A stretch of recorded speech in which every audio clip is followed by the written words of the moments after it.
شما برنامه اخباری آزادی رو از استودیوی مرکزی تماشا دارید. شعله گلخواجه هستم همراهتون. در 15 دقیقه امروز 28 ینور این موضوع رو پیشنهاد خواهیم کرد. کشاورزان توجیک امسال اندازه یگانه زمین را نمی‌سپارند. اقتصاددان‌ها گفتند یک سال کم است. اگر این کار واقعا هم انجام شود و مقامات محلی این انداز را اجباراً از کشاورزان نستانند، دستگیری خوبی خواهد بود. در محل بنیاد نیروگاه راغون کوهپاره افتاده است. مسئولان میگویند این حادثه برای ادامه ساختمان خلل نمی‌رساند. و تاجران مرکز سودای سوغدیان در شمال کشور مأموریت فروشگاه را به وعده خلافی و پول ستانی بیش از حد متهم می‌کنند. ساختمان پولش میتونم گفتم دو سال ساختمانشو من نیم سالم پیچت زنی من لیش نمی‌کنم پول یافته دادگیم نه. آغاز میکنم از موضوع دیگر. امروز با رضایت وکیلان توجیک در دایره دو سازشنامه اختصاصی میلیون ها دلار دیگر همچون کمک به بازگشت برای بخش تندرستی تاجیکستان پیش بینی گردید. هرچند این مبلغ ها بهتر نمودن صفت خدمت رسانی های طبی را در نظر دارد، ولی انتقادها از ناکافی بودن خدمات و شفافیت تقسیم کمک نیز کم نیست. علیشیر ظریفی و شهلای عبدالله در همین باره میگویند. بر اساس این سازشنامه ها برای بهتر نمودن خدمت رسانی های طبی 12 میلیون دلار جدا می شود که 10 میلیون دلار آن را بانک جهانی و باقی مانده را بانک بین المللی تجدید و رشد می دهد. پیش از همه این یاردم کار می تواند که آن بنگاه های طبی که در شرایط ناقدر خوب قرار دارند با ساختمان جلب کرده می شود، ساختمان می شود و تعمیر کاپیتالی برآورده می شود و شرایط بهترین اینفراساختور به فراهم آورده می شود که در آنجا تجهیزات طبی زمینه‌ای وصل کرده امکانیت می‌دهد که شرایط برای کار کردن و بهتر کردن سالمی اهالی تندرستی با طور کمک اولی طبی سانیتاری بهتر گرداند.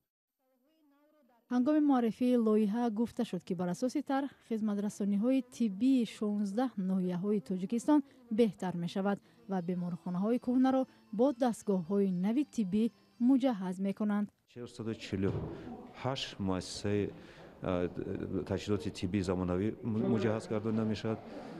37 مؤسسه طبی علاقه ساخته به استفاده برده شده است و استواری این لایحه تامین می کند و 100 اینفراساختور دیگر از تعمیر کاپیتالی برآورده می شود. اختصاصی میلیون ها دلار گرانت بانک های بین المللی در حالی است که ساکنان درباره صفت خدمت رسانی های طبی نظرهای گوناگون دارند. همین پولش گیرن و کنید با حضور خدمت همیشه خوشرو تا پامینیکو ای پامینیکو میفروشند. اگر به پول باشی به پول باشی خیلی قیمت‌تر ایده. چیزی هست سال درصد ولی یگان کامودی نیست. ای پیشینه خیلی خوبه. تو شناس نباشد اونقدر توجه نمیکنم. هرچند معاون اولی وزیر تندرستی گفت تقسیمات کمک ها به طور شفاف صورت میگیرد، برخی آگاهان به این شبهه دارند. این است که مرکزهای مأموری شهرها میگیرند اما ناحیه‌ها محروم میمانند. کمکی در کاری دستگاه‌های در کاری با خود سرشمار اهالی مطابق نیستند. فرض کردیم برای یک ناحیه‌ای که 50,000 اهالی یا 70-80,000 اهالی دارد، از این دستگاه‌های مثلا که ضرورت دارند، چه برای مثلا نفس‌دهی باشد، چه دستگاه‌هایی که در دیگر اتاق‌های طبی استفاده میشن، یک تا یا دو تا هستند که برای ما فرض کردیم 60 یا 70,000 اهالی کفایت نمی‌کند. در گذشتن سازمان‌های بین‌المللی برای بهبود بخش تندرستی تاجیکستان کمک‌ها ارائه کرده بودند. در دوران پاندمی هم برخی کشورها و سازمان‌های جهانی وسایل و تجهیزات طبی دادند. تاکنون سوء استفاده از چنین مبلغ‌ها در تاجیکستان مشاهده شده است و بعضی از مسئولان هم برای این کار جزا گرفتند. امسال با دستور پرزیدنت کشاورزان توجیک از پرداخت اندازه یگانه زمین آزاد شدند. این اقدام دهقانان را خوشحال کرده است. آنها میگویند هرچند یک سال فرصت زیاد نیست اما به هر حال برایشان کمک می شود. مبلغ اندازه زمین در تاجیکستان سالانه 10 میلیون سومانی را تشکیل می دهد. ادامه موضوع در گزارش سرنوزی روح‌الله و برادی صوفی. حکمتالله صالحов در جماعت چیمتپه ناحیه رودکی خوجگی دهقانی دارد. زمین‌های کشاورزی‌اش بیشتر از 7 گکتار است. هر سال از این زمین‌ها حدود 6,000 سومانی انداز یا مالیات پرداخت می‌کند که تقریبا 30% آن اندازه یگانه از زمین است. کار ما اساساً گرمخانه کشتی پامیدور بادرینگ زراعت میکنیم. سالانه انداز یگانه هر یک هکتار 255 سامانی پرداخت میکردیم. خبری در سال 2021 آزاد کردن کشاورزان از پرداخت انداز یگانه زمین را حکمتالله و دهقانان دیگر استقبال کردند. حکمتالله میگوید مبلغی از انداز یگانه زمین در دستش مانده را امسال برای خرید داروهای مینرالی صرفه خواهد کرد. مبلغ انداز حکمتالله برای یک دفعه دارو دادن زراعتش کفایت میکند. با مقصد دستگیری دولتی کشاورزان مملکت و تأمین فراوانی بازار استعماری پیشنهاد می‌نمایم که تمام کشاورزان مملکت برای یک سال یعنی سال 2021 از پرداخت انداز یگانه زمین آزاد کرده شود. تحلیلگران میگویند انداز یگانه از زمین برای کشاورزان چندان مبلغ بزرگ نیست، ولی به قول آنها یک کمک به کشاورزان است اگر آن از راه‌های دیگر از کشاورزان و صاحبکاران اجباراً ستانیده نشود. این انداز نسبتاً مبلغی کلانی نیست. از حساب آن به بودجه دولت 200 میلیون سومانی وارد می شود، ولی در حقیقت اقدام خوب هم هست. اگر این کار واقعاً هم انجام شود و مقامات محلی این انداز را اجباراً از کشاورزان نستانند، دستگیری خوبی خواهد بود. به نظر من این اقدام یکی از بندهایی است که باید اجرا کرده شود. هرچند پولی که از حساب انداز مذکور به بودجه وارد می شود چندان بزرگ نیست.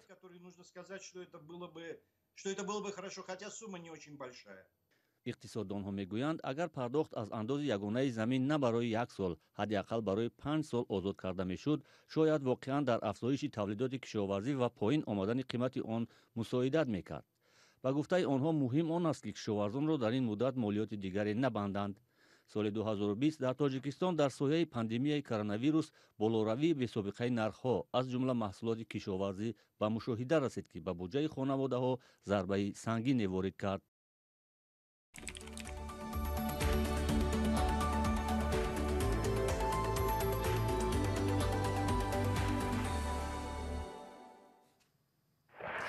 در محل ساختمان نیروگاه برقی آبی روغون کوهپاره افتاده است. برخی از بیناکاران میگویند آنها را از کار جواب دادند و احتمال این حادثه مهلت ساختمان را برای چند مدت دیگر دراز کند. اما مقامات گفتند کار با سرعت پیشین ادامه دارد و کوشش کوه برای ادامه کار چندان خلل نمیرساند. همکارم عبدالله شورف به تحقیق این موضوع مشغول بود و حالا در پهلوی من است. عبدالله، نخست بگو کی حادثه رخ داده است و چی پیامدهای دارد؟ شهلا، این حادثه شب 25 و 26 ینور شبانه رخ داده است و مسئولان نیروگاه میگویند هرچند کوشش کوهپاره اندک بزرگ است نسبت به گذشته ها برای ادامه کار خلل نمیرساند و بنیاد نیروگاه با سرعت پیشین همانا ادامه دارد. خلل جدی وارد نمی‌کند برای که این پروژه که این قسمتی که بعد پیامنیکی ما قسمت این بینم یک بار گرفته ما مستحکم کاری کرده و زده بتون پوشی کردیم.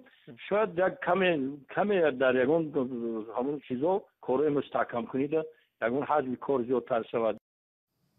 با گفته این مسئول محلی کوچیش کوهپاره از جای ساختمان سربند اندک بالا است، اما تشویش بیناکاران نیروگاه از آن است که مبادا سنگ و خاک به آبگیری چرخه ها وارد نشود. اما کاربری که از محل ساختمان برادی آزادی پارچه نوار فرستاد میگوید کوچیدن کوه محض در همان جای رخ داد که داخل آن چرخه های نیروگاه گذاشته شدند. او که نخواست نامش برده شود ادعا کرد که این حادثه باعث قطع کار در بنیاد سربند شد و از داخل کوه تمامی تکنیک و تجهیزات بیرون کشیده شد. هرچند مسئولان ساختمان نیروگاه روغون این گفته ها را رد کرده میگویند ساختمان همانا به شکل قبلی ادامه دارد. عبدالله، آیا سبب های افتیدن کوهپاره معلوم است و مقامات در این باره چی میگویند؟ حالا یک کمیسیون ویژه عبارت از متخصصان ساختمان و زلزله سنجی در محل ساختمان قرار دارند و میخواهند سبب‌های آن را معین کنند. اما بنابر فرضیه‌های پیشکی مسئولان میگویند سببی با وجود آمدن چنین حالت از جمله زلزله‌های چند روزی اخیر میتواند باشد، چون در یک هفته اخیر در تاجیکستان یک باره 2 زلزله رخ داد. از جمله شدت زلزله اخیر 5.2 بال با جدول ریختر بود. مقامات از خسارات در دیگر مناطق کشور تا به حال خبر ندادند، اما متخصصان نیروگاه تخمین میزنند که کوچش کوه در شانه چپی محل ساختمان نیروگاه محض زیر تاثیر زلزله ها رخ داده است. یادآور میشوم حالا 2 اگریگات و یا چرخه نیروگاه برق آبی روغون فعال است و نیروی برق تولید میکند، اما ساختمان 4 اگریگات دیگر و از جمله سربند نیروگاه هنوز ادامه دارد. قرار است ساختمان نیروگاه سال 2027 انجام یابد. تشکر عبدالله برای صحبت. باید گفت که بعد به کار در آمدن دوچرخه نیروگاه روغون امید ساکنان به دریافت برق بیشتر و منظم زیاد شد، ولی بعد سال 2017 امسال رسما لیمیت برق به تاجیکستان برگشت. مقامات تاجیک میگویند با محدودیت دادن برق به کم شدن آب در آب انبارها وابسته می باشد. گروه صاحبکاران مرکز تجارتی سوغدیان در نایب باباجان غفورов شکایت میکنند که صاحبان این بازار برخلاف شرطنامه از آنها پول طلب میکنند، ولی مالک این مرکز تجارتی میگوید سخن از مبلغ‌های میرود که برای خراجات و آبادانی بازار باید پرداخته شود. این بحث در حال به عمل آمده است که به قول تاجران سودای آنها در این اواخر به کندی پیش میرود. فرزان محمدی موضوع را پیگیری کرد. تاجران اعتراض میکنند که مبلغ اضافی در حال ستانده می شود که آنها طبق شرطنامه هر ماه از 500 تا 700 سامانی اجاره پولی می دهند. اما هر سال سالانه گفتاسیان زیراوری که 15360 سامان یختی دکنم به دویم دکنم به 14080 سامان پولی ساختمانه میتیتان گفتم ما داداسگی بدیم پولی ساختمان گفته داداسگی بدیم حاضر اینجا و یا گفتاسیان که اجاره پولی ساختمان پولش میتیتان گفتن 2 سال ساختمانشو من نیم سالم پیچت زنی من لیش من خودم پول یافته دادگیم نه 10000 قرض گران آورده دادم. به گفته صاحبکاران طرفها در سال 2019 به سازش رسیده بودند که مرکز تجارتی سوغدیان از حساب خود بازار را نوسازی میکند و جواباً آنها در این مدت خرج بازسازی را میپردازند. 2 سال گذشت ولی حالا هم پرداخت علاوگی ادامه دارد. اما رهبر مرکز تجارتی سوغدیان این ادعا را رد میکند و میگوید برای ساختمان از نوسازی و یا کارهای دیگر در علاهیدگی از تاجران مبلغ گرفته نشده است. در حقیقت همین خیلی گپ زنان بود. گپا بود که برای کارهای ساختمانی از صاحبکاران مبلغ گرفته می شود. برای کارهای ساختمانی صاحبکاران رازگی دادن، یک مقدار دیگرشون رازگی ندادن و از طرف مؤسس همین قرار قبول کرده شد که از یگان کس یگان سامان یگان مبلغ گرفته نمی شود. ما با مبلغ های خود با گرفتن قرض از بانک ها کارهای ساختمانی سر میکنیم و اجرا میکنیم. ولی به گفته تاجران در پرداخت ها نظم و ترتیب و موافقت با شرطنامه ها نیست. سرشنده و بعد داده مجلس کردن همه رازگی کردن که 2 سال و 3 سال و مایه دستگیری کنید. دستگیری میشه 2 سال و هر سالانه و چقدر کم به چقدر و ساختمان توری باشه همین میتیتان ثانی و آینده و هیچ فقط هر ماه ابشت داده میگردیتان دیگه. حاضر همین سال 3 سال دادیم یگان بار و تا که میتیم گوییم تا عمرت چقدر باشد. نه براشتاسی می خسته برفتن که جاده دیگه میبیاد گفتاسیم. 1 سال 19200 با هر ماه 760 میسپریم. این 2 سال سپردیم. من این سالی 3 واسه با میسپردم. چند سال دیگه میسپرم باقی مونده. این اصلا استرایگی پولش گفته گرفته بودن. حاضر میگن که نه استرایگی پولش نه این ماهانات. فروشندگان نگرانند که در حالت ندادن این مبلغ‌ها ممکن است از جای‌هایی که هنوز پیش از این شرطنامه به آنها تعلق داشتند محروم شوند. آنها همچنین از ورشکستگی به علت همهگیری کووید 19 و بسته بودن مرزها و بند ماندن مالشان در هراس بوده میخواهند پرداخت علاوگی برهم داده شود. در مرکز تجارتی سوغدیان حدود 350 دکان موجود است و نیم سال اخیر سودا در این بازار با مشکل روبرو شده است. بینندگان عزیز برنامه امروزی ما به پایان رسید. خدا نگهدارتان.